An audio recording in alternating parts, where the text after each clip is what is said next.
అందరికీ నమస్కారం. మీ అందరికీ రథసప్తమి శుభాకాంక్షలు. మాఘమాసం అంటేనే ప్రతిరోజు మనకి పండుగే. ఎందుకంటే సూర్యునిలో ఉన్న ఆ తేజస్సు, ఆ శక్తి, ఆ ప్రాణశక్తి, చైతన్యాన్ని ఇచ్చే జీవశక్తి కేవలం మనుషులకి మాత్రమే కాదు, ప్రతి జీవిని చాలా చక్కగా ఇంకా ఉత్సాహంతో ఆ జీవి ముందుకి వెళ్ళేటట్టుగా సూర్యుని యొక్క కిరణాలు సహాయపడతాయి. ఇక సూర్య భగవానుడు అంటే ప్రత్యక్ష నారాయణుడు మనకి నిత్యము కనిపిస్తూ ఉంటాడు.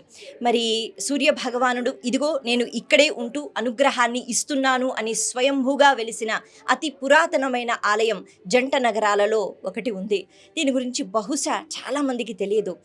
అయితే సూరజ్బాగ్, రాంబాగ్, అత్తాపూర్లో మనకి సూర్య భగవానుని యొక్క అద్భుతమైన ఆలయం ఉంది. ఇక్కడ సూర్య భగవానుడు స్వయంభూగా వెలిశారు. మరి ఈ చరిత్ర అన్నది ఒక 100 సంవత్సరాలు 200 సంవత్సరాలు కాదు, 400 సంవత్సరాలకు పైగా అని మనం చెప్పుకోవాలి. సూర్య భగవానుడు ఇక్కడ కలలో కనిపించి నేను ఇక్కడ ఉన్నాను అని చెప్పటం, మళ్ళీ ప్రతిష్ఠింప చేయటం అన్నది జరిగింది. ఒకసారి మనం రథసప్తమి కాబట్టి సూర్య భగవానుణ్ణి అలా చక్కగా దర్శించుకుందాం. ఆ తర్వాత ఈ ఆలయానికి ఉన్న ఎన్నో ప్రత్యేకతలు ఏవైతే ఉన్నాయో వాటి గురించి కూడా మనం తెలుసుకుందాం. మరి మనం చూస్తున్నాము ఇక్కడ కేవలం సూర్య భగవానుడు అని కాదు, మధ్యలో లక్ష్మీదేవి యొక్క స్వరూపం అని చెప్పాలి. 2 ఏనుగులు, ఆ గజములు ఏవైతే ఉన్నాయో అవి లక్ష్మీదేవికి నిత్యము చక్కగా పూజిస్తూ ఉంటాయన్నమాట. గజలక్ష్మి స్వరూపం అని చెప్పుకోవాలి. ఆ పక్కన మనం చూస్తున్నాం సూర్య భగవానుడు, అలాగే మనకి ఉషా ఛాయాదేవి సమేతంగా, అంటే శక్తి స్వరూపిణులు అయిన ఈ శక్తులు ఆది పరాశక్తులవే ఎన్నో రూపాలు కాబట్టి సూర్యనారాయణమూర్తి పక్కనే. ఇలా మనకి ఇక్కడ ఎందుకు కనిపిస్తున్నాయి అంటే అమ్మవారు కూడా ఇక్కడ స్వయంభుగా వెలిశారు. మరి అమ్మవారి యొక్క ఈ రూపం మనం ఇప్పుడు ఏదైతే చూస్తున్నామో ఇది కూడా ఇక్కడ ఈ ఆలయం కట్టినప్పుడు దొరికిందనమాట. అయితే ఆ పక్కన మనం ఒకటి చూస్తున్నాం, రాయిలా మనకి కనిపిస్తోంది. అక్కడ కూడా గజలక్ష్మి స్వరూపం ఉంది. ఈ రూపం అంటే ఈ రాయి అన్నది ఈ ఆలయం నిర్మిస్తున్నప్పుడు, అంటే ఇది ఎప్పుడో నిర్మించారు కానీ మళ్ళీ దీన్ని పునర్నిర్మాణం చేస్తున్నప్పుడు ఈ రాయి అన్నది దొరికింది. అక్కడ అద్భుతంగా అమ్మవారి యొక్క స్వరూపం ఆ రాయి పైన మనకి కనిపించింది. కాబట్టి చక్కగా పసుపు కుంకుమలతో అది అద్ది మనకి ఇంకా బాగా కనిపించేటట్టుగా ఇక్కడ ఈ ఏర్పాటు చేశారు. అలా లక్ష్మీదేవి ఇక్కడ స్వయంభూగా వెళ్ళడం, అలాగే సూర్య భగవానుడు ఇక్కడ స్వయంభూగా వెళ్ళడం, ఇది మనకి చాలా అరుదుగా కనిపిస్తుంది. అసలు సూర్య భగవానుని యొక్క ఆలయాలు అంటేనే చాలా అరుదు. అందులోనూ మన జంట నగరాలలో అతి పురాతనమైన స్వయంభుగా సూర్య భగవానుడు వెలిసిన పుణ్యక్షేత్రం ఇది. మరి ఈ రోజు రథసప్తమి రోజు ఇటువంటి అద్భుతమైన దర్శనం నిజంగా మనం చేసుకున్న పుణ్యం. ఇక ఒక్కసారి మనం ఈ గర్భగుడిలో పైవైపు చూడాలి. ఎందుకు అంటే సాధారణంగా శ్రీచక్రము అన్నది చాలా పవిత్రమైనది, ఎక్కువగా అమ్మవారి ఆలయాల్లో కనిపిస్తూ ఉంటాయి. అయితే ఇక్కడ శ్రీచక్రము అన్నది ఏదైతే ఉందో అది పైన ఉంటుందన్నమాట. అంటే గర్భగుడిలో పైన మనకి కనిపిస్తుంది. ఇంతే కాకుండా ఈ శ్రీచక్రము అన్నది గోపురం. మనం ఒక్కసారి బయటికి వెళ్ళిన తర్వాత ఆ గోపురాన్ని చూడవచ్చు. అంటే గోపురమే శ్రీచక్రం అనమాట. ఇలా ఇక ప్రపంచంలో ఎక్కడ ఉండదు అని మనం చెప్పుకోవాలి. ఎందుకంటే శ్రీచక్ర యంత్రం అన్నది ప్రతిష్ఠింప చేయటం ఎక్కువగా గర్భగుడిల్లో మనకి ఆ మూల విరాట్టు ఏదైతే ఉందో దాని కింద ఉంటుంది. కానీ ఇక్కడ ఆ గోపురం పైన, అలాగే గోపురం అంతా కూడా శ్రీచక్రం కావడం చాలా విశేషం. ఇలా సూర్య భగవానుడు ప్రత్యక్ష నారాయణుడు అయిన సూర్యుడు ఇక్కడ స్వయంభుగా వెలియడం, ఆ తర్వాత ఎంతోమంది మహానుభావుల యొక్క కృషి వల్ల నేడు మనం ఈ అద్భుతమైన ఆలయం ఏదైతే ఉందో దీన్ని వీక్షిస్తున్నాం. ముఖ్యంగా మాఘమాసం అనేటప్పటికీ సూర్యుని కిరణాలలో మరింత తేజస్సు ఉంటుంది, ఆ ప్రాణశక్తి మరింతగా ఉంటుంది కదా. మరి అటువంటి సమయంలో ఈ సూర్య కిరణాలు మన శరీరానికి తాకిన మన మనస్సు తేజోవంతమవుతుంది. అలాగే మన శరీరము, ముఖ్యంగా ఆరోగ్యమే మహాభాగ్యం అంటారు కదా. ఎంత ఆరోగ్యం మనకి కలిగితే అంత మంచిది. అటువంటి ఆరోగ్యాన్ని నిత్యము అందించిన స్వరూపం సూర్య భగవానుడు. అలా ఈ సూర్య భగవానుడిని మనస్ఫూర్తిగా మనం స్మరించుకుందాం. అయితే పొద్దున నుంచే ఇక్కడ ఎంతో చక్కగా పూజా కార్యక్రమాలు అన్నవి జరిగాయి. అభిషేకము అన్నది సూర్య భగవానుడికి జరిగింది. నిత్యము ఇక్కడ ఎన్నో యజ్ఞాలు, హోమాలు జరుగుతూ ఉంటాయి, అన్నదాన కార్యక్రమాలు జరుగుతూ ఉంటాయి. ప్రతి శుక్రవారము అలాగే ఆదివారము ఈ ఆలయం చాలా హడావిడిగా కనిపిస్తూ ఉంటుంది. ఎందుకంటే ఆ రోజు సూర్య భగవాను యొక్క అనుగ్రహంతో పాటు అమ్మవారి అనుగ్రహాన్ని పొందటానికి ఎక్కడెక్కడి నుంచో భక్తులు వస్తూనే ఉంటారు. ఇక ఈ రోజు కూడా హడావిడి అన్నది మనకి కనిపిస్తోంది. ప్రస్తుతానికైతే ఇలా మనం లోపల ఉన్న సూర్య భగవానుని దర్శించుకున్నాము. బయటికి వచ్చి ఈ ఆలయం యొక్క వైభవాన్ని కూడా మనం చక్కగా చూసేద్దాం.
నమస్కారం. మీ అందరికీ రథసప్తమి శుభాకాంక్షలు. మాఘమాసంలో రథసప్తమి అంటే సూర్య భగవానుని యొక్క జన్మదినం అని చెప్పుకోవాలి. అయితే పరబ్రహ్మ స్వరూపానివి ఎన్నో రూపాలు కదా, మరి అలా ఆ రూపాలకి పుట్టినరోజు అన్నది ఉంటుందా? కాదు. సూర్య భగవానుడు మరింత తేజస్సుతో ఉత్తర దిక్కుకి తిరిగిన తిథి కాబట్టి మనకి సూర్య భగవానుని యొక్క జన్మతిథి అని చెప్తారు. ఈ మాఘమాసంలో ఉన్న సప్తమికి రథ సప్తమి అనే పేరు. రథం అంటే ఎక్కడ ఉంటుంది అంటే ఆకాశంలో ఈ తిథి రోజు పైన నక్షత్రాలు రథాకారంలో ఉంటాయట. ఈ రథం అంటే బాహ్యంగా మనం ఒక రథము అందులో సూర్యుడు తిరుగుతూ ఉంటాడు అన్నది కాదు. సూర్యుని యొక్క గమనం ఏదైతే ఉందో ఇది ప్రతి జీవికి చాలా అవసరం. ఎందుకంటే సూర్యుని యొక్క కిరణాలలో ప్రాణశక్తి అన్నది ఉంటుంది. ప్రతి ఒక్క జీవి బ్రతకటానికి, మనుగడ సాధించటానికి ఆహారాన్ని సూర్య భగవానుడే అందిస్తూ ఉంటాడు వివిధ రూపాలలో. అంటే ఆ ప్రక్రియ ఏదైతే ఉంటుందో ఇదంతా సూర్యకిరణాల వల్లే. అందుకే సూర్య భగవానుడు మనకి ప్రత్యక్ష నారాయణుడు, ప్రతినిత్యం మనకి కనిపిస్తున్న నారాయణుడు. ప్రస్తుతానికి నేను సూరజ్ బాగ్, రాంబాగ్, అత్తాపూర్లో ఉన్న అతి పురాతనమైన సూర్య భగవానుని ఆలయంలో ఉన్నాను. ఇది చాలా పురాతనమైన ఆలయం, ఒక 400 సంవత్సరాలు ఇంకా పాతది అని చెప్తూ ఉంటారు ఇక్కడ ఎప్పటి నుంచో ఈ ఆలయం దగ్గర ఉన్నవాళ్ళు. ఇలా ఈ జంట నగరాలలో ఇది చాలా ప్రత్యేకమైన ఆలయము. సూర్య భగవానుని యొక్క ఆలయాలు అంటే మనకి తెలుసు చాలా అరుదుగా ఉంటాయి. అటువంటి ఆలయాలలో ఇది ఒకటి. అయితే ఇంతేనా? కాదు. ఈ ఆలయానికి ఇంకా ఎన్నో ప్రత్యేకతలు ఉన్నాయి. బహుశా ప్రపంచంలోనే ఇటువంటి ఆలయం లేదేమో. మరి ఏంటా ప్రత్యేకతలు? ఆలయం చూస్తూ మనం తెలుసుకుందాం. నవగ్రహాలు. ఈ నవగ్రహాల యొక్క ప్రభావం మనపైన ఎలా ఉంటుంది? మనపైన అనే కాదు, ప్రతి జీవిపైన ఉంటుంది. కాకపోతే ఆ జీవులు పెద్దగా అటువంటి బుద్ధి ఉండదు కాబట్టి నవగ్రహాలు అన్నవి ఉన్నాయని, అవి ప్రభావితం చేస్తూ ఉంటాయని తెలుసుకోలేరు. ఈ ఆలయంలో మనం ప్రవేశించిన వెంటనే, అంటే ఈ సూర్య భగవానుని ఆలయంలో ప్రవేశించిన వెంటనే ముందుగా మనకి నవగ్రహాలు కనిపిస్తాయి. నవగ్రహాల యొక్క అనుగ్రహం ఎంతైనా మనందరికీ ఉండాలి. ఒక్కొక్కసారి మన జాతకంలో ఈ గ్రహం అది చాలా అంటే దోషాలు మనకి ఇచ్చే స్థితిలో ఉంటుంది అనేటప్పటికీ కొంచెం కష్టాలు, బాధలు ఇవన్నీ కలుగుతూ ఉంటాయి. అయితే అది గ్రహాల యొక్క తప్పు కాదు. మనం చేసుకున్న కర్మలు ఏవైతే ఉంటాయో వాటి యొక్క ఫలితాలు అన్నవి మనం అనుభవిస్తూ ఉంటాం కదా. అందుకని మన ఈ అంటే కర్మలు ఏవైతే ఉంటాయో ఈ జన్మలో, గత జన్మలో, ఇంకా అంతకు ముందు జన్మలలో వాటి యొక్క ఫలితాలను ఇవ్వటానికి ఈ గ్రహాలు పాపం వాళ్ళ పనులు చేస్తూ ఉంటాయన్నమాట.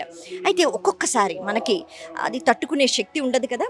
అప్పుడు మనం ఆ జాతకాలలో ఏ గ్రహం ప్రభావం ఎలా ఉంది, ఆ గ్రహాన్ని ఎలా పూజించాలి, ఆ గ్రహం యొక్క అనుగ్రహం ఎలా సంపాదించుకోవాలి, దీనికి సంబంధించి హోమాలు, పూజలు చేస్తూ ఉంటాం. ఈ క్రమంలో మనకి అన్ని ఆలయాల్లోనూ నవగ్రహాలు కనిపిస్తాయి. అయితే ఇక్కడ మాత్రం విశేషం. ఎందుకు అంటే ఇది చాలా పురాతనమైన ఆలయము. ఇక్కడ ప్రత్యేకంగా నవగ్రహాలకు ప్రతి నిత్యం ప్రత్యేకమైన పూజలు అన్నవి జరుగుతూ ఉంటాయి. మధ్యలో సూర్య భగవానుడు ఉంటాడు, మనకి తెలుసు. ఆదిత్యాయ సోమాయ మంగళాయ బుధాయ చ గురు శుక్ర శనిభ్యశ్చ రాహవే కేతవే నమః అంటూ భక్తులు 9 ప్రదక్షిణాలు చేస్తారు. ఎందుకంటే నవగ్రహాలు ఉన్నాయి కాబట్టి ఒక్కొక్క గ్రహానికి ఒక్కొక్క ప్రదక్షిణ అనమాట. అలా ఈ చిన్న శ్లోకంలోనే ఆదిత్యాయ సోమాయ మంగళాయ బుధాయ చ గురు శుక్ర శనిభ్యశ్చ రాహవే కేతవే నమః అంటూ అందరికీ నమస్కారం పెడుతూ కృతజ్ఞతా భావనతో, అలాగే ఎటువంటి దోషాలు అవి ఉన్నా, ఎన్ని కష్టాలు ఉన్నా అవన్నీ కొద్దిగా తగ్గాలి, లేకపోతే ఆ కష్టాలు భరించే శక్తి మాకు కావాలని మళ్ళీ ఈ గ్రహాలని అడుగుతూ ఉంటాం. ఇంకా ఈ ఆలయంలో ఇంకా మనం లోపలికి వచ్చినట్లయితే ప్రతి ఆలయంలోనూ అక్కడ గర్భగుడిలో ఉన్న స్వరూపానికి భిన్నంగా మనకి వినాయకుడు అన్న స్వరూపం ముందుగా కనిపిస్తూ ఉంటుంది. ఇలా వచ్చిన వెంటనే ఇక్కడ మనకి వినాయకుడు కనిపిస్తాడు. అయితే ఈ స్థలం గురించి కూడా మనం మాట్లాడుకోవాలి. ముందుగా మనం వినాయకుడిని దర్శించుకుందాం. పంచాయతన స్వరూపాలు అని అంటూ ఉంటారు. పంచాయతన స్వరూపాలు అంటే శ్రీ మహావిష్ణువు, శివుడు, అంబిక అంటే అమ్మవారు, వినాయకుడు, అలాగే సూర్యుడు, ఈ 5 మూర్తులను లేకపోతే స్వరూపాలను పంచాయతన స్వరూపాలు అని అంటుంటారు. ఈ ఆలయం యొక్క ప్రత్యేకత ఏమిటి అంటే ఇక్కడ ఈ పంచాయతన స్వరూపాలు కూడా మనకి కనిపిస్తాయి. అయితే ఇప్పుడు ఈ వినాయకుని యొక్క స్వరూపం అంటే ఈ స్థలం ఏదైతే ఉందో మనం చూస్తున్నామో ఇక్కడ ఇదివరకు చంద్రునికి సంబంధించి ఆలయం ఉండేదట, అంటే గర్భగుడి ఉండేదట. ఎందుకు అంటే ఇది సూర్య చంద్ర ఆలయం. ఇప్పుడు కేవలం సూర్య భగవానుడు మాత్రమే ఉన్నాడు. అంటే అప్పట్లో చాలా ఏళ్ల క్రితం సూర్య భగవానుడు స్వయంభూగా కనిపించిన తర్వాత, సూర్య భగవానుడి యొక్క మూర్తిని ప్రతిష్ఠింప చేసిన తర్వాత కొన్ని సంవత్సరాల క్రితం, అంటే మనం వింటూ ఉంటాం కదా ఈ దండయాత్రలు అవి, వేరే రాజులు వాళ్ళు వచ్చి వాటిని ధ్వంసం చేయడం, ఇతర మతస్థులు వచ్చి ధ్వంసం చేయడం. మరి ఆ క్రమంలోనే ఇక్కడ సూర్య భగవానుని యొక్క విగ్రహాన్ని కూడా దొంగలించాలి, లేకపోతే ధ్వంసం చెయ్యాలి అనే ఆలోచన కలిగినప్పుడు ఇక్కడ ఉన్న భక్తులు ఎవరైతే ఉన్నారో, అందులో ఒక భక్తుడు, ఒక పూజారిని కూడా చెప్తూ ఉంటారు. మనకు ఆ కథ సరిగ్గా తెలియదు, కానీ ఒక మహాభక్తుడు సూర్య భగవానుని యొక్క విగ్రహాన్ని పట్టుకుని బావిలో దూకేశారట. ఎందుకు అంటే ఆ విగ్రహం అయినా అంటే ఎవరో దగ్గరికి వెళ్ళిపోవటం, ఇతర మతస్థుల దగ్గరికి వెళ్ళిపోవటం ఇష్టం లేక. అటువంటి సమయంలో ముందు ఎదురుగా సూర్య భగవానుడి యొక్క ఆలయానికి సరిగ్గా ఎదురుగా చంద్రుడు ఉంటూ ఉండేవాడు. ఇప్పుడైతే మనకి ఆ చంద్ర భగవాన్ యొక్క స్వరూపం అన్నది ఇప్పుడు మనకి కనిపించదు, అది మరి ఎక్కడికి వెళ్ళిపోయిందో తెలియదు. ఆ స్థలంలో మనకి ఇప్పుడు వినాయకుడు దర్శనమిస్తున్నాడు. అలా మనం ముందుకి వచ్చినట్లయితే ఇక్కడ గోశాల కూడా ఉంది. గోవు అంటేనే 33 కోట్ల దేవతల స్వరూపము అందులో ఉంటుంది అని చెప్తారు. ఎందుకు అంటే గోమాత మనకి అమ్మ స్వరూపం, పరబ్రహ్మ స్వరూపంలో గోమాత ఒకటి అని అంటారు. గోవు బ్రహ్మ సృష్టి కాదు అని కూడా అంటూ ఉంటారు. అంటే ఈ మిగతా జీవులు ఏవైతే ఉన్నాయో అటువంటి సృష్టి కాదు, ప్రత్యేకించి దేవతలందరూ కలిసి యజ్ఞాలు హోమాలు చేసినప్పుడు అందులోంచి ఆవిర్భవించిన ఒక ప్రత్యేకమైన స్వరూపం అంటారు. అంత అంటే విశేషమైన శక్తి ఉంటుంది ఈ గోవు రూపంలో. అందుకే ఇక్కడ గోశాల అన్నది 24 గంటలు ఇక్కడికి భక్తులు వస్తూనే ఉంటారు. వాళ్ళు గోసేవ చేస్తూ ఉంటారు. గోరక్షణ అని మనం పేరు వింటూ ఉంటాం కదా. గోవుకి ఇంత గ్రాసం పెట్టటము, అలాగే కృతజ్ఞత. గోవు దగ్గర నుంచి మనం ఎన్నో సంపాదించుకుంటున్నాం, మనకి తెలుసు. తిరిగి మనం ఏమిస్తున్నాం గోవుకి? బహుశా ఏమీ లేదు. అందుకని కృతజ్ఞత భావనతో గోపూజ అన్నది చెయ్యగలగాలి. గోపూజ అంటే గోమాతకి కృతజ్ఞత భావనతో ఒక నమస్కారం పెట్టటము, బాధ పెట్టకుండా ఉండటము, సేవ చేయటము, ఇంత గ్రాసం ఇవ్వటము. అలా ఇక్కడ అద్భుతంగా ఈ గోశాల అన్నది భక్తులు నిత్యము వస్తూ ఉంటారు, గోవుల్ని ఆరాధిస్తూ ఉంటారు. ఈ గోశాల పేరు శ్రీ సూర్య భగవాన్ గోశాల. ఎక్కడ గోవులు ఉంటాయో ఆ ప్రదేశం అంతా ఎప్పుడు సుభిక్షంగా ఉంటుందట. ఇది ఎవరో చెప్పిన విషయం కాదు, మన శాస్త్రాలు చెప్తూ ఉంటాయి. అందుకే ఎక్కడ గోవులు రక్షింపబడతాయో అక్కడ ఖచ్చితంగా ఆ భూమి అంతా సస్యశ్యామలంగా ఉంటుంది. అక్కడ ఉన్న ప్రజలు ఎప్పుడూ ఆనందంగా ఉంటారు. అక్కడ ఉన్న వాళ్ళు ఎప్పుడు ధర్మాత్ములుగా ఉంటారు. ఎవరైతే ధర్మాన్ని పాటిస్తారో వాళ్ళు ఎప్పుడు ఆనందంగానే ఉంటారు కదా. ఇక పంచాయతన స్వరూపాలను చెప్పుకున్నాం. ఇక్కడ మనకి ఈశ్వర స్వరూపం కూడా కనిపిస్తూ ఉంటుంది. మరి అలా ఈశ్వరుని యొక్క దర్శనం కూడా మనం చేసుకుందాం. ఈ ఆలయంలో సూర్య భగవానుడు అలాగే మహాలక్ష్మి స్వరూపాలు ఈ రెండు స్వయంభూగా వెలిసినవి. ఆ తర్వాత ఇక్కడ ఈశ్వరుణ్ణి, అలాగే ఇందాక మనం చూసాం వినాయకుణ్ణి, ఇలా ఎన్నో స్వరూపాలను ప్రతిష్ఠింపచేశారు. పంచాయతన మూర్తులు ఏవైతే ఉంటాయో అవన్నీ ఇక్కడ మనకి కనిపిస్తాయి. ముందుగా మనం నందీశ్వర దర్శనమే చేసుకోవాలి. ఎందుకంటే నందీశ్వరుడు పరమభక్తుడు, ఆయన అనుగ్రహం లేనిదే మనం శివానుగ్రహాన్ని పొందలేం. అందుకే మనస్ఫూర్తిగా నందీశ్వరుడికి నమస్కారం చేస్తూ, ఆ నంది మన మనసులో ఉన్న ధర్మబద్ధమైన కోరికలు మనం నందికి చెప్పుకుంటే చక్కగా నంది స్వామివారికి చెప్తారు. అలా అద్భుతంగా ఉన్న ఈ శివాలయం, అంటే ఈ గర్భగుడి యొక్క ప్రత్యేకత ఏంటి అంటే ఇక్కడ భక్తులు స్వయంగా వచ్చి చక్కగా కూర్చుని పూజ చేసుకోవచ్చు అనమాట. బాగుంటుంది కదా, ఆ ఆనందమే పూర్తిగా వేరు. ఎందుకంటే ఇలా మనం కూర్చుని మనం చూస్తున్నాము ఈ ధారాపాత అన్నది అసలు ఇలా కురుస్తూనే ఉంటుంది. ఎందుకు అంటే శివునికి నిత్యము అభిషేకం జరుగుతూ ఉండాలి. శివుని కోసం కాదు, మన కోసం. ఈ శివలింగంలో పూర్తిగా బ్రహ్మాండం అంతా ఉంటుంది అని అంటారు. ఆ బ్రహ్మాండం అంటే అన్ని లోకాలు, అందులో అన్ని జీవులు, మనం కూడా. మరి మనం అందరం చల్లగా ఉండాలి. చల్లగా ఉండాలి అంటే ఏదో చల్లగా ఉండే పదార్థము నీళ్లు పడడము అన్నది కాదు, సుభిక్షంగా ఉండాలి. ఆనందంగా ఉండాలి. ఎప్పుడూ ఏదో చింతలతో కాకుండా, అసూయతో, ద్వేషంతో కాకుండా అవతల వాళ్ళకి ఆనందాన్ని ఇవ్వగలగాలి. అటువంటి శివస్వరూపానికి అందుకే నిత్యము అభిషేకం జరుగుతూ ఉంటుంది. అందులో ఉన్నది శివుడు మాత్రమే కాదు, మనం అందరం కూడా. అందుకే లోకా సమస్త సుఖినో భవంతు అనేటట్టుగా మనం శివార్చన చెయ్యాలి. అభిషేకం ఎంత చేస్తే అంత మంచిది అని అంటూ ఉంటారు.